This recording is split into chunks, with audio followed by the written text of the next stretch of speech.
सुप्रभात बच्चों, कैसे हैं आप सब। उम्मीद है आप लोग बिल्कुल ठीक होंगे। पिछली क्लास में हमने इंडियन क्लासिकल डांस फॉर्म के बारे में पढ़ा था। सारे डांस फॉर्म हमने देख लिए थे, सबका डिस्क्रिप्शन हमने देख लिया था, सब कौन सा डांस फॉर्म किस एरिया से बिलोंग करता है वो हमने जान लिया था। सारे डांस फॉर्म के मैंने इमेज शेयर किए थे जिससे आपको समझने में कोई परेशानी नहीं हुई होगी। और अब हम एक नए टॉपिक के साथ मिले हैं जो कि है तबला। आज हम तबला के बारे में जानेंगे। तबला का इस्तेमाल क्यों होता है, कैसे होता है, इसके कितने पार्ट्स होते हैं, किन पार्ट्स को क्या कहा जाता है। 1 बाय 1 एक एक क्लास में करके हम इन सारी चीज़ों को समझने की कोशिश करेंगे। तो सबसे पहले आप यहाँ ये देख लें कि सामने में एक तबले का इमेज मैंने शेयर किया है। आप बेसिक, जाहिर सी बात है आप इससे वाकिफ़ हैं, आपने अपनी क्लासेस में देखा है, तो आप समझ गए होंगे इमेज देखते कि ये एक तबला है, इसे तबला कहते हैं।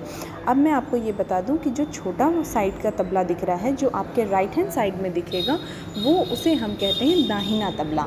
और जो आपके लेफ़्ट साइड में दिख रहा है, जो बड़ा सा आकार का है, उसे हम कहते हैं लेफ़्ट हैंड साइड तबला या डग्गा।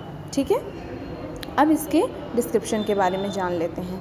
आधुनिक काल में गायन, वादन तथा नृत्य की संगति में तबले का प्रयोग होता है। मॉडर्न म्यूज़िक में कोई भी प्रोग्राम हो, कोई भी गाना बजाना प्रोग्राम रखा जाए, उसमें तबले का एक बहुत इम्पॉर्टेंट रोल होता है।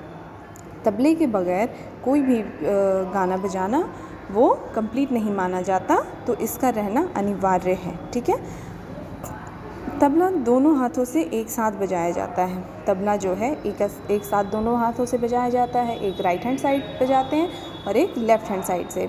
पहले को दाहिना तबला कहते हैं, जिसे कुछ लोग दाहिना तबला भी कहते हैं या फिर दाहिना भी कहते हैं, और दूसरे को बायां कहते हैं अथवा डग्गा कहते हैं। यानी कि फ़र्स्ट को, जैसे अभी मैंने आपको बताया कि राइट हैंड साइड वाले को दाहिना तबला कहते हैं या फिर सिर्फ दाहिना भी कहते हैं, और सेकंड में जो है, जो लेफ़्ट हैंड साइड पर है, उसे बायां तबला कहते हैं या फिर डग्गा कहते हैं। आज तो हमने इसके इंट्रोडक्शन पढ़ा है। आने वाले क्लास में हम सारे तबलों के, राइट हैंड साइड तबला और लेफ़्ट हैंड साइड तबले के अलग अलग पार्ट्स होते हैं, किन पार्ट्स को किस नाम से जाना जाता है, वो सारे पार्ट्स के बारे में हम 1 बाय 1 करके पढ़ेंगे। अभी फ़िलहाल के लिए आप इतना समझ लें कि किसी भी प्रकार का गाना बजाना किया जाएगा तो उसमें तबले का एक अपना इम्पॉर्टेंट रोल प्ले होता है। तबला बहुत इम्पॉर्टेंट ये इंस्ट्रूमेंट है और इसका यूज़ हर प्रोग्राम में, हर फंक्शन में, हर गाने बजाने में किया जाता है। ठीक है, मुझे उम्मीद है आपको समझने में परेशानी नहीं हुई होगी। अगली क्लास में अगले टॉपिक के साथ मिलेंगे, तब तक आप अपना ख्याल रखें। धन्यवाद।